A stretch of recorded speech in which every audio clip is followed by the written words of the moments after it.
Welcome back to NEET Crash Biology in Stephen classes. Today we will have discussion of an ecology chapter, organism and population. You know what is ecology?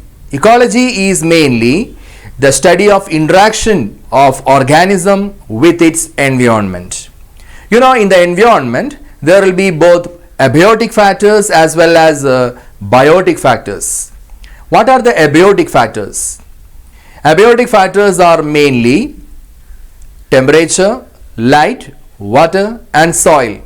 So in this chapter we will discuss in detail the various types of abiotic factors and the responses of organism with these abiotic factors. We will talk about the adaptations of organisms and also about the interaction with other creatures or other organisms. So to begin with, we are discussing mainly about the temperature first. The first question is actually about the temperature. You know, temperature is considered as one of the main abiotic factor. Temperature is the main abiotic factor which influence an organism. Based on that, there are two types of organisms.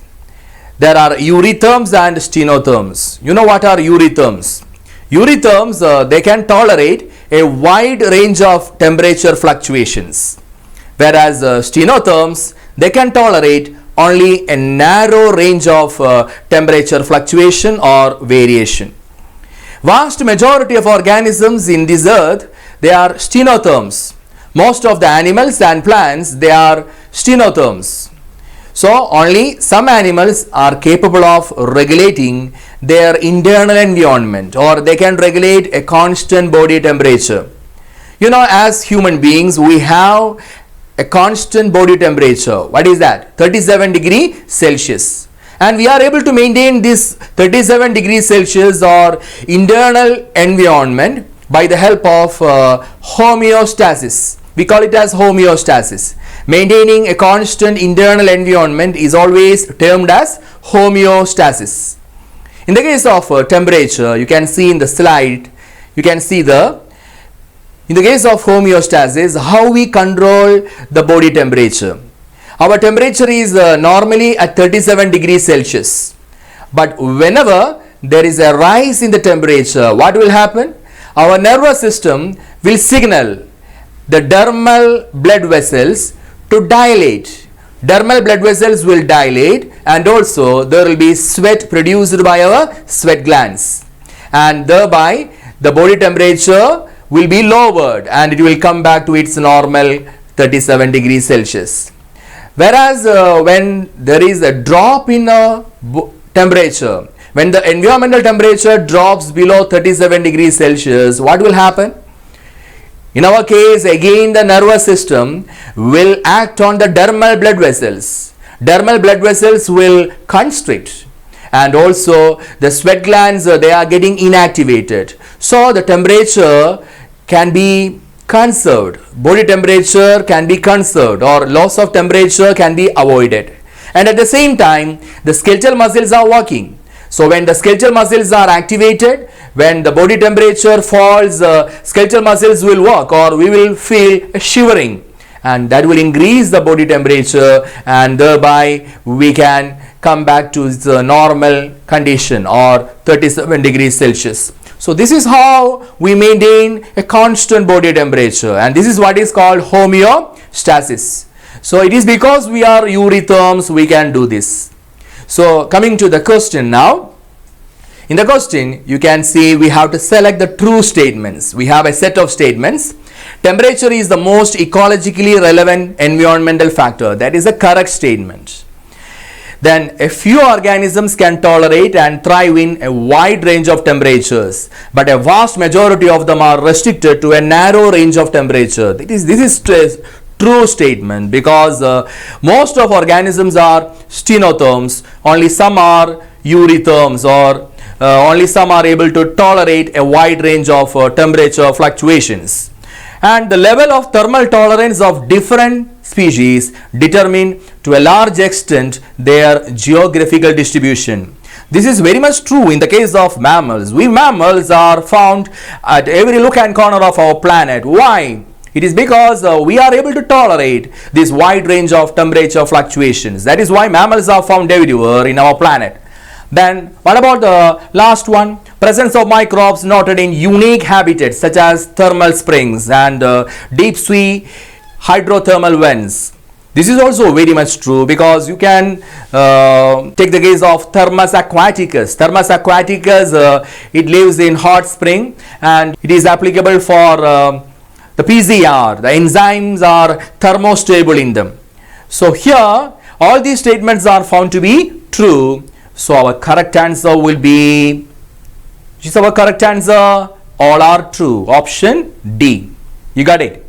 So shall we move to our next question? We have the next question. Before that, I will explain the background of this question. This question is mainly about the quality of water. As an abiotic factor, the quality of water is mainly determined by the salinity or the salt concentration in it. The salt concentration is always measured as salinity or parts per thousand.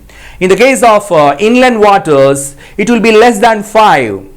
And in the case of sea, it will be between 30 and 35.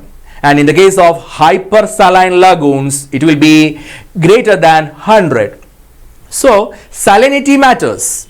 So, when it is a highly saline condition, organisms, they have to work hard to maintain their internal environment. So, here you can say that organisms are capable of tolerating a wide range of salinity. They are called euryhaline. There are organisms which tolerate only narrow range of salinity variation. They are called stenohaline. So, as in the case of temperature, here again, in terms of salinity, we say that stenohalines are more here. We can see only less number of euryhaline organisms. So, we have the question now. On the screen, you can see the question. The salt concentration in different habitats are not correctly matched for. So, you have to find out the incorrect match here. So, we have 3 matches here. Is this incorrect? Yes, this is incorrect because it is less than 5% in inland waters.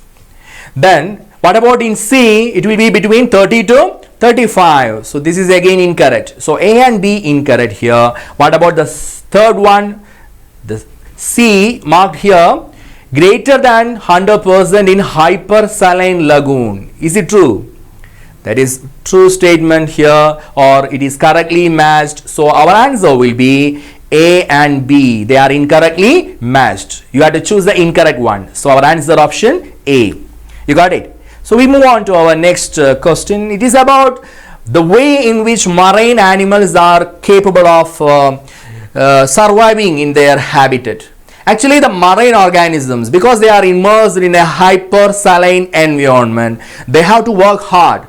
Take the case of this marine fish. You can see it is having loss of water, mainly because it is immersed in a saline condition. There is loss of water in the case of this fish. So, to cope up with the loss of water, it will drink water. Because it is in a marine habitat, it has to drink that saline water. So, when it drinks the saline water, automatically there will be entry of ions, or there will be entry of salt. So, how this salt can be removed from the body? It is mainly by the gills and also by the urine produced. Through the gills, there will be active transport of ions. Remember, active transport of ions will happen through their gills in the case of marine organisms. And again, by producing concentrated urine, they can avoid the excess of salt that will enter via drinking as well as via skin.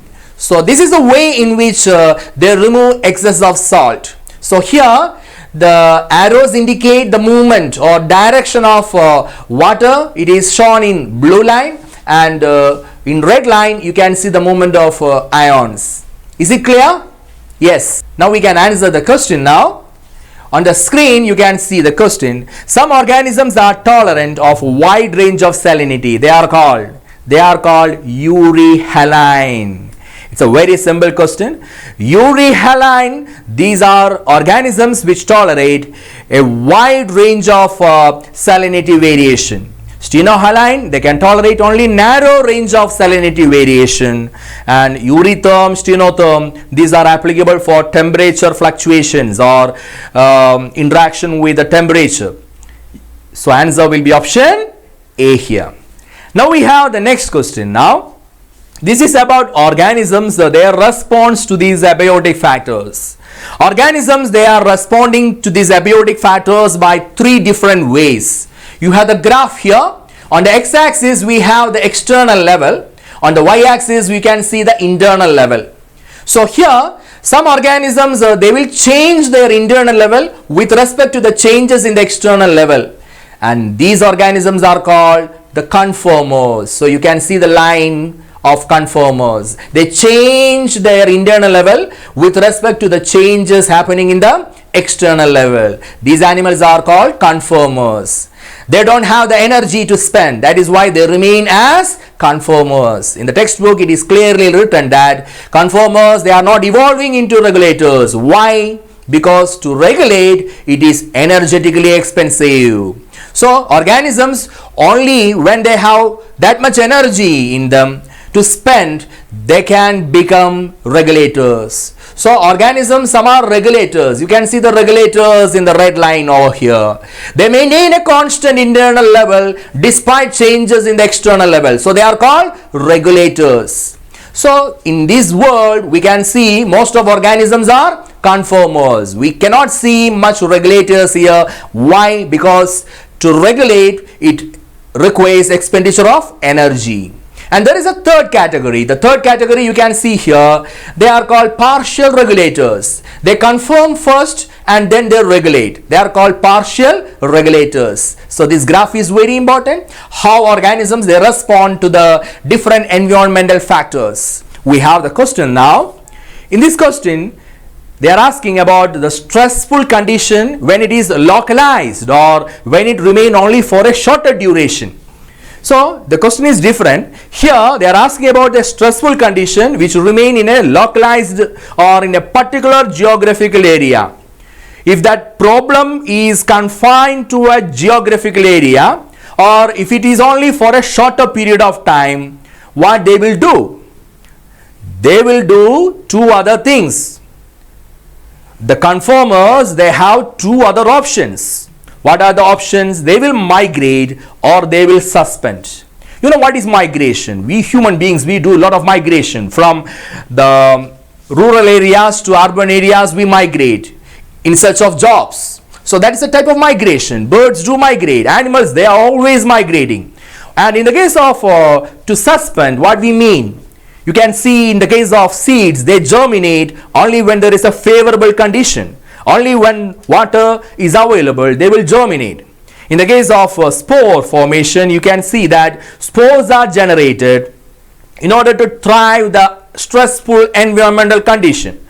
And in the case of diapause, in case of mollusks, you can see a dormancy. So seed dormancy, spore formation, and also in the case of frogs, you can see aestivation and hibernation. That is another type of suspending their life. So all these are done by conformers if the stressful condition is localized or only for a shorter duration of time. Our answer will be obviously for option A, migrate or suspend. Right, we move to our next idea. It is about the interaction. You know, not only the abiotic factors but also the biotic factors have a great role in ecology. For an organism to thrive in its environment, they have to interact with others. Here in this picture you can see species A and species B, how their interaction happens. Suppose when both are beneficial, when the interaction is beneficial for both, we call it as mutualism. So what is mutualism? When the interaction is beneficial for both the species, or when it is a plus condition, then we call it as a mutualism. What is competition? In competition, both are adversely affected. The presence of one species will affect the intrinsic rate of natural increase for the other. Or when the small r, you know what is small r? Intrinsic rate of natural increase. So when the small r is affected, For one species, due to the presence of the other, we call it as a competition. We call it as a competition. Then what about predation? In the case of predation, a prey-predator relationship is always plus minus. Predator is benefited and prey will be harmed. And what about parasitism? It is again having the same symbols of predation. In the case of parasitism, parasite is benefited and the host will be harmed. You got it? So here again it is plus minus situation. What about commensalism? In the case of commensalism, you can find a plus zero condition. One species will be benefited and other is neither harmed nor benefited. And what about amensalism? It is minus zero condition. One is harmed and other is remaining neutral.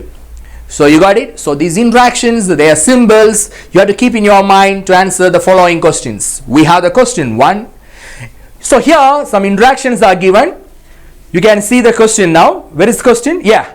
Select the rows that are incorrectly matched.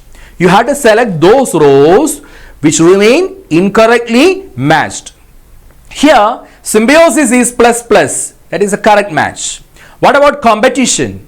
Competition is always minus minus. So this is an incorrect match here. Symbols are wrong. What about predation? Predation is plus minus. So plus minus, again there is problem with predation here. The symbols are incorrect. So competition and predation, they are incorrect. So here what about parasitism? Parasitism is plus minus. That is true. Parasite is benefited, host is harmed. Parasitism is correctly matched here. Commensalism. Commensalism should be plus and 0. So here again it is an incorrect match. What about amensalism? Amensalism again, here it is incorrect because amensalism should be minus 0. So here options for competition, predation, commensalism and amensalism. These 4 are incorrectly matched here. So our answer will be option A. QRTU. That is our answer. You got it? So we have the next question on the same concept. We have the next question. Select the correctly matched columns now. You have to find out the correctly matched columns. Predation. Predation here it is plus minus. It is true. And bird and monarch. Bird and monarch, that is a correct match. The example is correct because the monarch butterfly, you know, it has got some chemicals. It has a defense mechanism. Some chemicals you can see in monarch to escape from the predator bird. So here the example is correct. The signs are also true. So here column 1 is correctly matched. What about the other columns? Other columns are incorrect. Why? I will tell you. Because parasitism is always plus minus. And the example here, it is that of Balanus and Chathamalis. That example is belonging to competition. Balanus and Chathamalis, they are barnacles and they are in a competition, or you can say that it is an example for competitive relays. I will explain it later. Then what about competition? Competition should be minus minus. The signs are correct, but the example given is wrong because between pig and taenia, taenia is a tapeworm. Between pig and taenia, there is parasitism. The interaction is parasitism. So this is again incorrect. Now what about the fourth one? Commensalism. Commensalism should be plus 0 condition. So the symbols are wrong. When whale and barnacle, the example is correct because whale has got some barnacles attached onto it, and you know whale is getting no benefit, no harm. So it is remaining neutral, but for barnacle it is a locomotory benefit. So here the example is correct, but the symbols are wrong.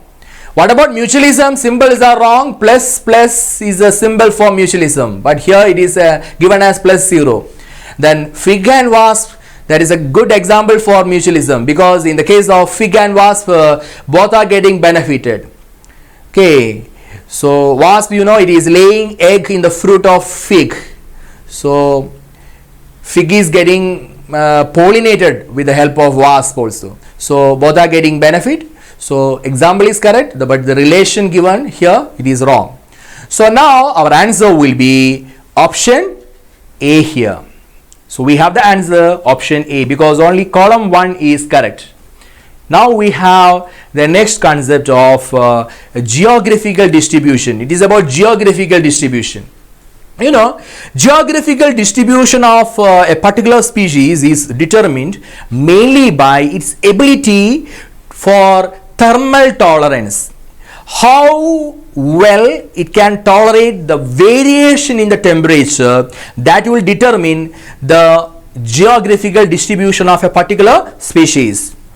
I have mentioned you about mammals. Mammals, why they are found everywhere in this planet? It is because of their ability to tolerate a wide range of temperature fluctuations. So thermal tolerance is determining to a large extent the geographical distribution of a particular species and also the body size. Because you know, small animals are not regularly found in polar regions. You know why? Because in the case of small animals, they will have a large surface area compared to their volume. So the ratio of surface area to their volume is very large. So they will tend to lose heat very fast. In a cold environment, they will lose heat very fast, small animals. So they will have to spend more energy to cope up with the loss of energy. So that is why small animals are not found regularly in a polar region. They are not regularly found in colder climates. Only big animals, they can survive in colder regions because they have that energy to spend. So here 1 and 2 seems to be correct explanation for geographical distribution of a particular species. So the correct answer here, the correct option here will be option C here. Right. Now we have the next question. To explain the next question, we have a graph here. This explains how a population is growing.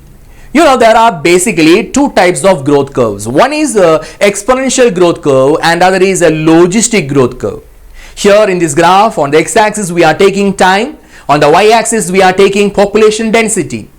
You know, some populations, they are growing in an exponential manner. You can see here. Okay. So why this population is growing in an exponential way? Because resources are unlimited. Plenty of resources are available. There is no limitation for the resources. Resources seems to be unlimited. That is why the population is growing in an exponential manner. And the equation for exponential growth is dn by dt is equal to Rn. A small change in the population size over a relatively shorter period of time is equal to Rn. What is R here? Intrinsic rate of natural increase. And what is N here? The population size. So this is the equation for exponential growth form. In the case of logistic growth curve, the equation is different. Here we have to include the carrying capacity point also. So here dn by dt equals Rn into k minus n by k. What is k here? K here is the maximum carrying capacity. So here populations, they exhibit two types of growth form. One is when the resources are not limiting, and other when resources are limiting. So we have the question now. Select the correct relation for the population that grows exponentially. For an exponential growth, the equation will be dn by dt equals Rn. So here one is correct. What about the second one? B minus D. B minus D means birth rate minus death rate. Birth rate minus death rate is R, or intrinsic rate of natural increase. And here you can also consider this same equation as nt equals n0 e raised to rt. The integral form of the equation will be nt equals n0 e raised to rt. And this one, the fourth one, it is related with the logistic growth only. So here 1, 2 and 3, it is applicable for the exponential growth form. So our answer will be option D here. Am I right? Yes. So we have the next question now. Refer the diagram. Find the true statements with respect to the graph. So here the same graph is given here and you have a set of statements now. I will read out all the statements one by one. First statement. Find the true statements here. Curve A when resources are not limiting the growth. That is correct, because it is for the exponential growth. We have labeled it as A. Then curve B, when resources are limiting the growth. That is also true, because curve B is labeled for the logistic growth here. Okay. So both statement 1 and 2 are correct here. What about the third one? K is carrying capacity. That is also correct. Carrying capacity labeled here, it is marked as K. So here this is also correct. What about the fourth and fifth? Fourth and fifth, they are wrong. You know why? Curve A type of population growth is also called the worst per logistic growth. That is wrong. Actually, the curve B is logistic type of growth. It is also called the worst per logistic growth. So the fourth statement is wrong. What about the fifth one? Fifth one is also wrong, because it states that since resources for growth in most of the cases are finite and become limiting sooner or later, the growth model in curve A is considered more realistic one. So here let me ask you one question. Which is the more realistic type of a growth curve? The more realistic type of growth curve will be this one. The one marked as B, or logistic growth curve, is considered to be more realistic, because in most cases resources for growth in most cases will become finite and it will become limiting sooner or later, and organisms, they can grow only up to a maximum carrying capacity. So in most cases it is logistic growth applied. So our answer will be statements all true except the 4 and 5. So the correct answer will be option A here. Right. We have the next question now. This question is mainly about the different rules. So I will explain the rules first. What do you mean by the Allen's rule? By Allen's rule, we mean that the body extremities will be shorter for animals living in polar regions. Animals living in polar regions, they will have shorter extremities. The body form or shape is linear in warm climates. Warm climates, they have longer extremities. So it is linear in warm climates and more rounded and compact. The extremities are compact in cold climates, and round forms have smaller surface area to the volume ratio. So to maintain a smaller surface area to volume ratio, always round forms or shorter extremities you can see for animals living in polar region or in cold climates. So that rule is called Allen's rule. So Allen's rule speaks about the extremities.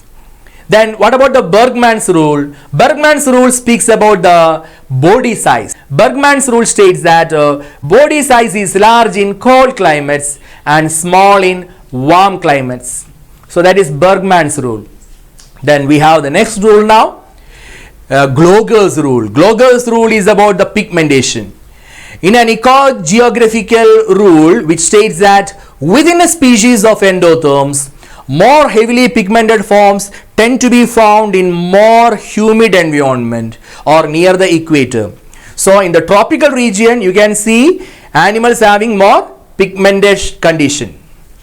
And what about the Rentsch's rule? Rentsch's rule speaks about the sexual dimorphism. In the case of Rentsch's rule, here we say that the sexual size dimorphism, it speaks about the sexual size dimorphism and which sex is larger. Across the species within a lineage, the sex dimorphism increases with increasing the body size, and when the male is a larger sex, and decreases with increasing average body size when the female is a larger sex. So always it speaks about the sexual dimorphism in the case of Rentsch's rule, and which sex is larger. That is about the Rentsch's rule. What about the Jordan's rule? It speaks about some vertebrae, number of vertebrae in the case of fishes. In the case of fishes in polar waters, they will have more number of vertebrae compared to those living in warmer waters. So we have the question now. So in this question you can see match the following type of question here. Allen's rule you can match with body extremities. Bergmann's rule you can match with the absolute body size. Gloger's rule with the pigmentation. Then Jordan's rule you can match with vertebrate in fishes, and Renshaws rule with sexual dimorphism. So the correct answer here, it is shown, it is option C here. Right. Now we have the next concept. It is about the different types of populations based on the type of individuals present. You know, in a population there will be three types of individuals: post-reproductive individuals, reproductive individuals, and pre-reproductive individuals. The old individuals, they are supposed to be post-reproductive. Younger individuals, they are supposed to be pre-reproductive. So basically there are three types of populations. Expanding populations, they have more number of younger individuals or more number of pre-reproductive individuals. In the case of a stable population or a population exhibiting zero growth, you can see the number of pre-reproductive and reproductive individuals will be more or less equal. But in the case of the other declining population, you can see here the number of older individuals will be comparatively higher compared to the other groups. So here, coming to the question now, our answer will be identify the growth status of three populations A, B and C. So the population A belongs to the expanding population. This is a stable population and this is a declining population. So our answer will be option A over here. So in this slide you can see different types of interactions. You can see predation, competition and also commensalism shown in these slides. Here this is the case of predation. Prickly pear cactus, which was introduced in 1920s, it made a havoc, or there was an alarming situation because this cactus was spreading very fast. So it was came into control only when its natural enemy was introduced. The predatory moth, when it was introduced into the same place, it came into control. So this is a good example for predation. What about the flamingo bird? Flamingo bird, you know, it is in the South American lakes. This flamingo bird, it is feeding on zooplanktons. So it is having competition with resident fishes on the same prey. Resident fishes, they are also feeding on the zooplanktons. So here, for competition to occur, it need not to be a related species. So here you can see the competition is between the flamingo bird and the resident fish. One is a fish and other is a bird. So totally unrelated species, between them also competition can occur. So that is about the flamingo bird.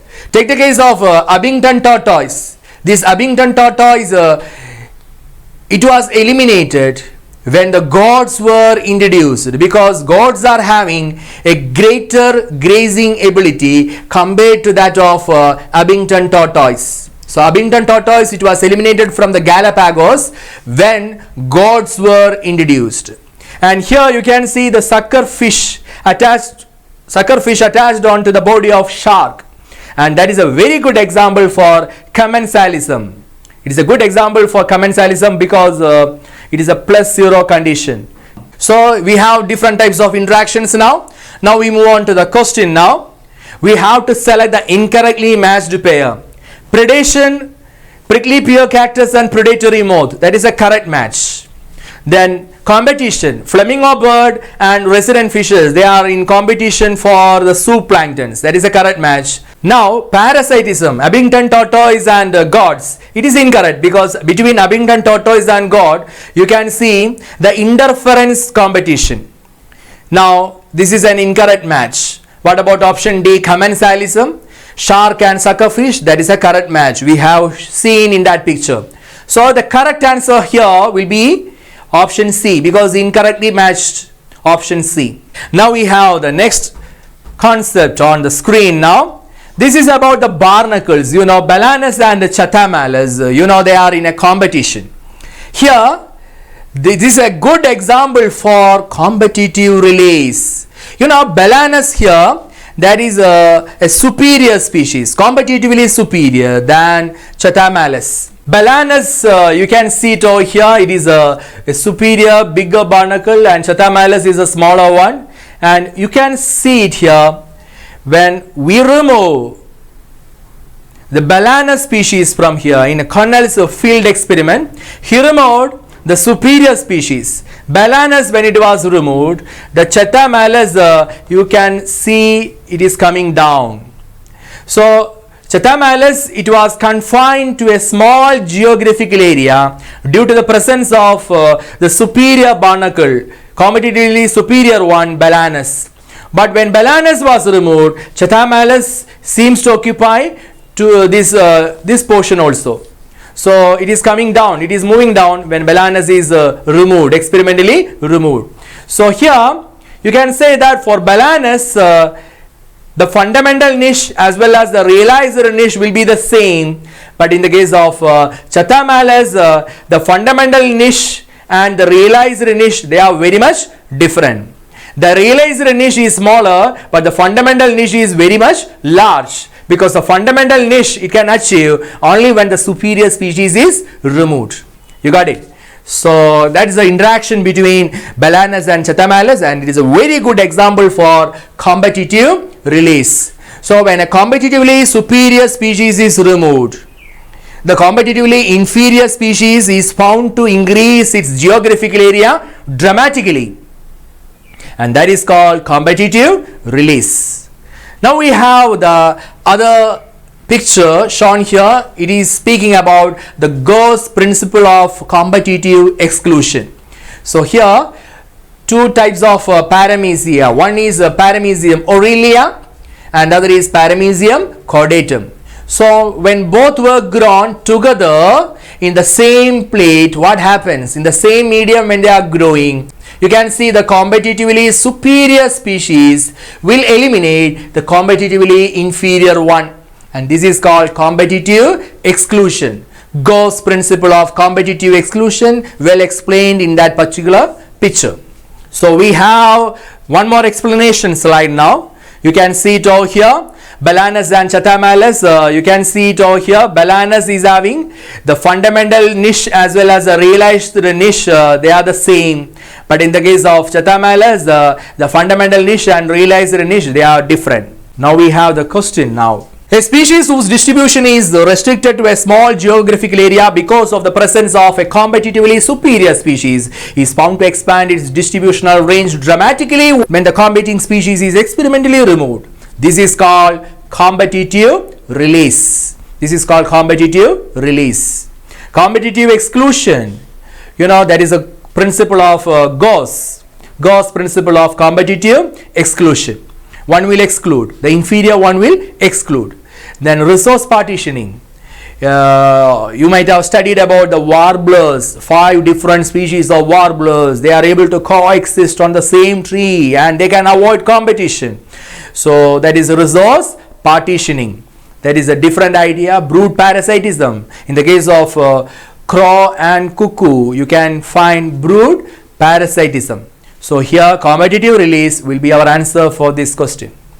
Now we have the next concept. It is about the pseudocopulation found in Ophrys nucifera. In the case of Ophrys nucifera, in this case of orchid, how it is getting pollinated? It is getting pollinated because it is showing mimicry.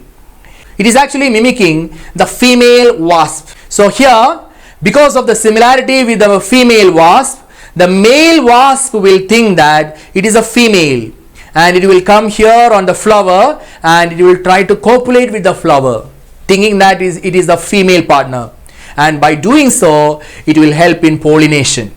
So here pseudocopulation will be done by the wasp here. And what about the flower here? The flower here, it is showing mimicry. So this is a picture of Ophrys nucifera and it shows mimicry. And the wasp on the other hand, which comes here and which will do the pseudocopulation, will help in pollination of the flower. Right. So this is a very good example for mutualism. Remember, this is a very good example for what? Mutualism. So we have the question on the screen right now. Fill in the blanks. The Mediterranean orchid. Here you can fill as Ophrys nucifera employs a sexual deceit to get pollination done by a species of Colpa aurea. The species name of bee will be Colpa aurea. So our answer will be option A. What about other options? Helena species, that is a hummingbird, and Balanus chathamalis, I have explained about Balanus and chathamalis. They are in competition. They are barnacles. So that is a typical example for competitive release. What about these two butterflies? One is viceroy butterfly and other is the monarch butterfly. So viceroy and monarch, they show mimicry. Now our answer is option A. We move to another concept. It is about resource partitioning. Can you see in this picture 5 different species of warblers? These warblers, they differ in their species and they occupy in the same tree, and by occupying on the same tree they can avoid competition. You know how? They avoid competition by choosing different foraging pattern, or they have difference in their behavior of feeding. The feeding behavior will be different for them, and that is how they are able to avoid competition. So by looking onto this picture, you can see the picture explains how the feeding pattern or the feeding portion will differ for the warbler. The same tree, but they feed on different areas. They depend on different things on the plant, on the same plant. So that is how they can avoid competition. So this is a very good example for resource partitioning. So we have the question now. Resource partitioning among the following is. So the correct explanation for resource partitioning, they are asking. Option A, 5 closely related species of warblers living on the same tree are able to avoid competition and they can coexist. That is a good example for resource partitioning. So the correct answer will be option A. But going through other options, species competing for the same resources cannot coexist indefinitely. The competitively inferior will be eliminated. That is the explanation for Gauss principle of competitive exclusion. And what about C? Herbivores and plants appear to be more adversely affected by competition than carnivores. That is a correct statement, but it is not related to this resource partitioning. Statement is true, but it is not related with resource partitioning. Then what about the statement D here?